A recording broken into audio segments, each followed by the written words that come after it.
আসসালামু আলাইকুম। Hi everyone. আজকে আমার বাসায় কিছু গেস্ট এসেছে। তো এদেরকে আমি গেস্ট মনে করি না, এরা আমার খুব কাছের এবং খুব প্রিয় মানুষেরা। এরা আমার শ্বশুরবাড়ির মানুষ। আমি সব সময় মনে করি শ্বশুরবাড়ি মানেই শুধু স্বামী না, স্বামীর সাথে যত মানুষ জড়িত, তার আত্মীয় স্বজন, পাড়া প্রতিবেশী, ইভেন গ্রামের মানুষকেও আমি আমার শ্বশুরবাড়ির মানুষ হিসাবে মনে করি এবং তাদেরকে আমি সেইভাবেই আদর আপ্যায়ন করে থাকি।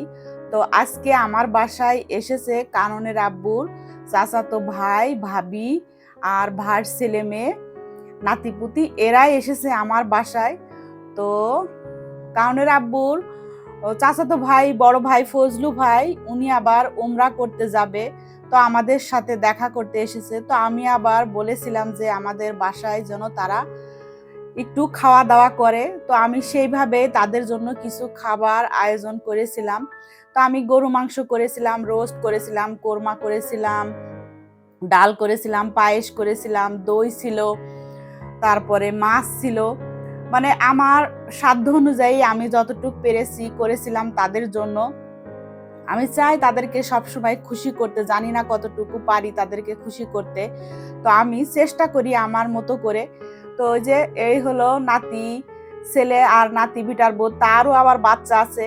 তো সবাই মিলে আসছে আমার বাসায়। আমার আসলে খুবই ভালো লাগছে। আর ভাইয়ের কাছে তো অনেক দোয়া ছিলাম, যেহেতু ভাই ওমরা করতে যাবে, রাসূল সাল্লাল্লাহু আলাইহি সাল্লামের রওজা মোবারকে আমার সালামটা যেন পৌঁছায় দেয়, সেই দোয়াও চেয়ে নিলাম। তারপরে তো গল্প করতে করতে এক সময় বিকালে নাস্তার সময় চলে আসলো, আমি আবার ওদের জন্য চা দিয়েছিলাম। তো এই যে আমার নাতি বিটার বউ, সে আবার বলছিল যে আমার চাটা এত সুন্দর হয়েছে কিনা, আমি চায়ের মধ্যে কোন ফ্লেভার মানে মিক্সড করেছি কিনা। তা আমি বললাম যে না, আমি কোনো ফ্লেভার মিক্সড করি নাই, এটা আমার জাদু। কারণ মানে সবাই সব সময় বলে আমার দুধ চাটা নাকি অনেক বেশি মজা হয়।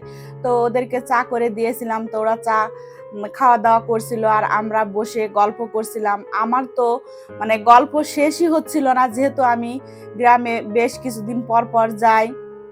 তো ভাবিদের কাছে আর কি গ্রামের প্রত্যেকটা মানুষ, তারপরে আত্মীয় স্বজন, পাড়া প্রতিবেশী, সবার কথাই আমি জিজ্ঞেস করছিলাম, কাননের আব্বুও জিজ্ঞেস করছিল। তো এইভাবে তাদের সাথে গল্প গুজব করতে করতে এক সময় মানে সময়টা শেষ হয়ে আসলো, তাদের যাবার পালা। তো আমাদের কাছ থেকে বিদায় নিয়ে তারা চলে গেল। তারপরে তো আমি, তারা চলে যাওয়ার পরে আমি সবকিছু গোছগাছ করে নিলাম, যে মানে খাবার দিয়েছিলাম যে থালা বাসনগুলো, সেগুলো একটু পরিষ্কার করে নিলাম। তারপরে আসলো যে আমার ভাইয়ের দুই ছেলে, মানে স্বামী তো আমার ছোট ভাইয়ের ছিল, আমার বাসাতেই ছিল। আর সোহান আসলো, আর সাথে আসলো আমার কাজিন চাচাতো ভাই পাপ্পু। তো ওদের সাথে বসে কিছুটা সময় পার করলাম, গল্প করলাম। তা আমার কাছে আসলে খুবই ভালো লাগলো। তো এই ছিল আজকের ভিডিও।